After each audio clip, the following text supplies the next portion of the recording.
Hello guys, Furfsky, the hammy, your friendly neighborhood hamster, is back again for another or maybe even the last Hypixel Skyblock video. And as you can tell by my last login for Hypixel Skyblock, it's been a long while since I've played this game. Reason being is due to my university applications, additional life commitments such as serving in the army for the next 2 years, and the fact that I simply don't have as much time as I used to back then to try hard Skyblock. Anyways, besides that, I will be returning to Skyblock once updates are dropped and play casually. And for my final video in a while, let's end it off with a walk down memory lane and nostalgia as I started my Skyblock profile in June 2019. The simple days. Let's go all the way back in the good old days before the end was released. I still remember when I had my economics notes in hand with a 2-hour timer on the side. And guess what it was for? I'll give you guys 3 seconds. Guessed it? It was obviously for the brood mother. Anyways, remember the good old days when we would all camp on this edge in the nether fortress waiting for a certain huge red cube to spawn for us, to sit around and wait for someone to kill it before we all throw ender pearls in it to pray that we get that blaze rod, which was one of the end game weapons back then. It was in fact a top 5 weapon back then, behind the golem sword, the aspect of the end, the leaping sword, and the pigman sword. But wait, did I just mention golem sword? The one sword everyone forgot and threw under the bus? Yes, I meant that overpriced trash iron sword garbage today. It used to be the 4th best sword back then, and having one meant that you were pretty rich. Also, let's return to the aspect of the end, which now some of you plebs might be asking how we got to craft the aspect of the end without the end island, and now I'll tell you guys how. Us old veteran players had to build a huge ass island out of any blocks we could lay our hands on, and walked in and out of chunks to wait for random mobs to spawn, and pray that it was an enderman so we could kill it to get the ender pearls, and to rinse and repeat this until we could craft an enderman minion. Also, scams back then in the early 2020s were very simplistic compared to the scams of today. The scams back then mostly consisted of basically people auctioning normal blaze rods and going to lobby 1 to scream that they got an ember rod on the auction house for a very cheap price. And people actually fell for these scams back then and paid 100,000 coins to 200,000 coins for those regular blaze rods, which if you didn't know back then was worth quite a significant amount in 2019. Now moving on to the period after the release of the end update. Back then, we didn't have the zealot protection systems and the end was a much more barbaric. You think the end was toxic in 2020? You haven't seen the end of 2019. Because did you know that in the past, special zealots spawned in the wild by themselves? The special zealot back then also holds an end portal frame, but they could just spawn by themselves without having to kill any regular zealots, which means that if you were the fastest, you could just get it and steal it from anyone. And in fact, there was a short update afterwards which made special zealots harder to get by making special zealots look like regular zealots, but instead of taking regular damage, they take half of the damage, and upon killing them, they will drop a summoning eye on the ground with 0 drop protection whatsoever. This meant that if you couldn't do 28,000 damage in a hit back then, your special zealot could be killed and stolen by another player, and the eye would also be stolen. And it also meant that if you had a full inventory and the eye dropped from an enderman, anyone could pick up your summoning eye, and this was extremely fun.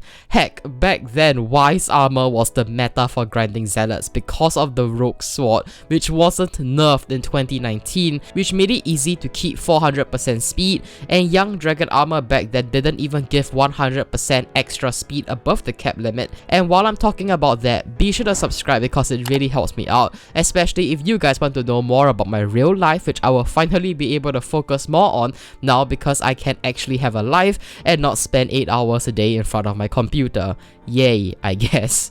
And now moving on to the Slayer days. Back then, Slayers were the hardest content available, and when it was first released, even superior dragon armor players, which were the best players back then, with aspect of the dragons, were unable to beat tier 4s. In fact, back then when tier 4s was first released, I once even saw 2 superior dragon armor players get brutally murdered by a tier 4 revenant. Wondering why Slayers were so hard back then? It's actually because of 2 main reasons. Number 1, Lifesteal didn't used to heal you properly back then, not until a hotfix 6 days after the release of Slayers, which made surviving a harder issue because lifesteal didn't heal you at all back then.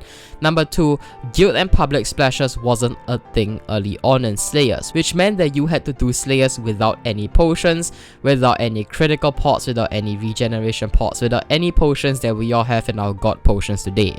In fact, Slayers back then was such a struggle because useful items such as the Reaper Falchion and Mastiff Armor were one level higher than the requirements you unlock at today. The Reaper Falchion unlocked at level 7 and Mastiff Armor unlocked at level 5 back then. And back then we didn't have as many talismans or grinded with potions or had the insane armor we have today in 2021, which made grinding Slayers really hard back then, especially without access to these items earlier on to help us on our Slayer progression.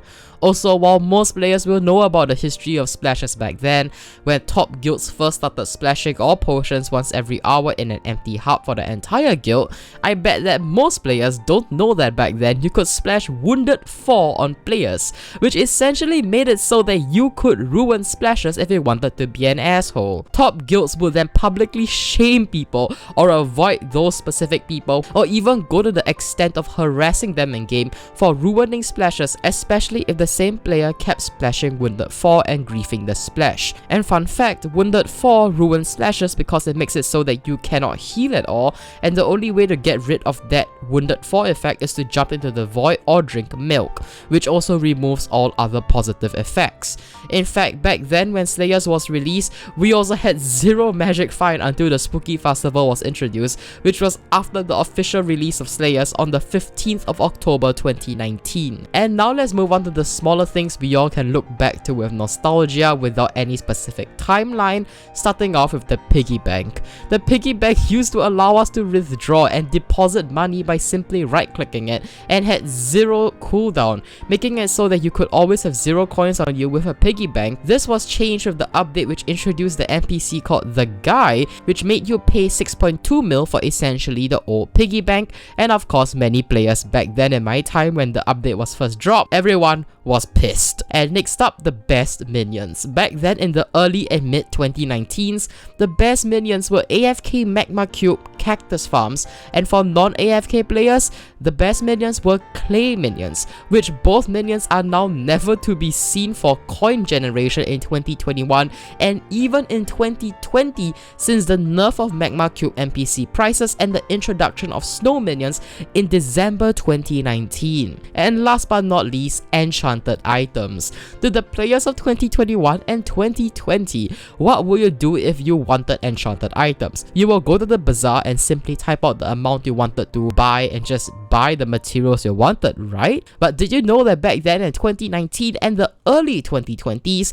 the only way that we could get enchanted items was to compete with players in bidding wars in the auction house, not even buy it now, so you had to consistently bid with people in real time, or to manually sit down and click for an hour or 2 to get your enchanted string, gold flint, and even potatoes from NPCs in the hub to get your Slayer items and hot potato books. Back then, newer players could even make a huge buck from basically just doing this for hours on end, as there were Discord servers which linked rich customers who wanted to buy enchanted materials in mass amounts and hired quote-unquote clickers, which are usually newer and mid-game players, to buy and craft the items in bulk from NPCs, which could earn you around 600,000 coins an hour, which was a lot back then if you couldn't grind summoning ice, which was way harder back then, which made earning 600,000 coins an hour very decent back in 2019. And with that, what other things do you think only OG players would know about,